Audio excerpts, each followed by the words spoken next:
The coronavirus is straining the global health care system, and one piece of life-saving medical equipment is in particularly scarce supply: mechanical ventilators. A ventilator helps patients who cannot properly breathe on their own by pumping air into their lungs through a tube that has been inserted into their windpipes. Because COVID-19, the disease caused by the coronavirus, affects the respiratory system, the number of hospitalized patients in need of breathing assistance has exploded since the pandemic began. Full coverage of the coronavirus outbreak. Most hospitals in the United States had enough ventilators to serve their patients prior to the pandemic, said Dr. Albert Rizzo, Chief Medical Officer at the American Lung Association. But now, many are fearing they will run out, and soon. This is a disease that people are dying of because of respiratory illness. They're not dying because their heart fails, they're not dying of shock, Rizzo said. They're dying because they just can't get oxygen to their bloodstream, and that makes other organs fail, as well. The vast majority of those infected by the coronavirus do not need hospitalization, with a report last month finding that 80% of people who got the coronavirus in China had mild symptoms that could be treated at home. Of the 20% who required hospitalization, 13.8% had severe disease, including respiratory problems, and 6.1% had critical illness, including respiratory failure. The statistics may seem small, but because the coronavirus has infected so many people, nearly 500,000 people worldwide so far, hospitals are overtaxed and ventilators in high demand. With the high proportion of the people who are getting the disease to begin with, and we know that a substantial fraction of them will go on to develop critical illness necessitating a mechanical ventilator, that's the reason we are at a vulnerability to run out of ventilators as a critical resource, said Dr. Benjamin Singer, Assistant Professor of Medicine in Pulmonary and Critical Care at Northwestern University Feinberg School of Medicine. Ventilators are hospital bedside machines that assist with two critical functions: getting enough oxygen into the bloodstream and clearing carbon dioxide out, which can build up when the patient is too weak or sick to move air in and out of the lungs. The decision to hook a patient up to one is made when it is clear that their lungs have become too inflamed or injured to do those functions on their own, and when steps that are less invasive, like an oxygen mask placed over a person's nose and mouth, fail to deliver what the patient needs. Through different types of settings, we're able to sync up with how the patient is breathing and assist them with extra pressure, extra volume, extra flow using that mechanical ventilator, Singer said. The tube that is in the windpipe makes it nearly impossible for patients to talk because it passes through their vocal cords, Singer said. If patients are awake and alert, doctors work to communicate with their patients in other ways, ranging from a simple pen and paper to computer interfaces, he added.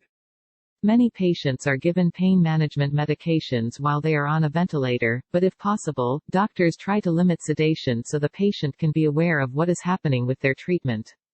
The level of needing sedation is variable from person to person. All else being equal, we want patients, while they are on a mechanical ventilator, particularly after that initial placement of the breathing tube, to be as awake as possible, Singer said. Those who receive ventilators are typically the sickest patients in the hospital, and the decision to put them on a ventilator is often the last resort in an attempt to save their lives. Patients do not always recover, and there is a possibility that they acquire a case of pneumonia that they did not have prior to being put on the ventilator, Rizzo said. Their lung injuries can also be exacerbated if ventilators are not on exactly the right setting.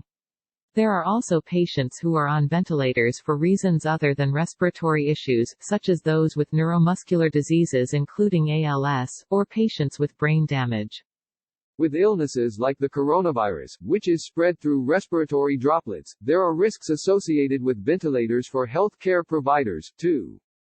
The ventilator is a closed system, so once the patient is on the ventilator, there are not necessarily extra dangers to being around them. But the process of placing the breathing tube in, called intubation, can expose healthcare workers to the illness through aerosols that escape from the patient's airway. These minuscule droplets can be inhaled in the absence of proper personal protective equipment, such as N95 respirator masks, which are also in short supply around the world. There are things in the hospital that generate aerosols, very, very fine droplet particles that can still carry the virus, can linger in the air for much longer than the droplet, and we think poses a much higher risk, Singer said.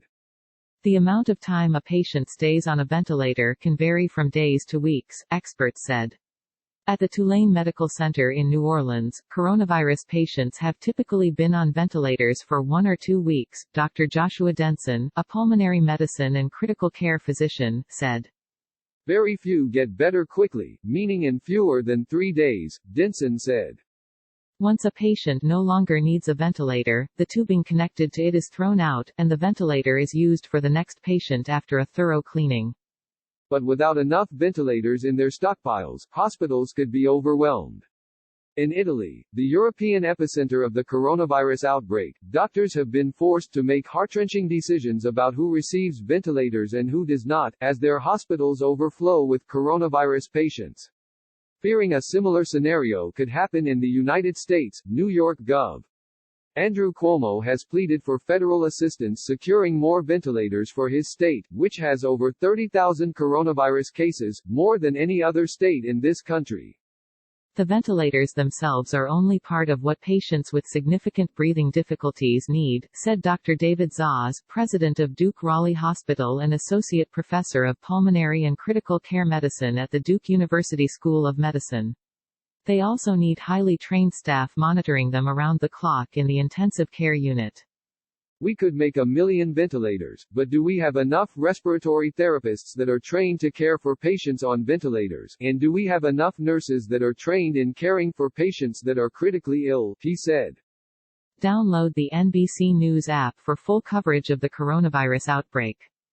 The U.S. has approximately 160,000 ventilators, according to a 2018 analysis from the Johns Hopkins Center for Health Security, a number that experts have warned will not suffice if social distancing measures and other attempts to flatten the curve of the disease do not work quickly enough. Health officials, lawmakers and businesses are exploring ways to get more. Car companies, including General Motors and Ford, are pitching in to make ventilators. And health officials in New York have proposed hooking 2 patients up to 1 ventilator at a time, something that has not been tried before.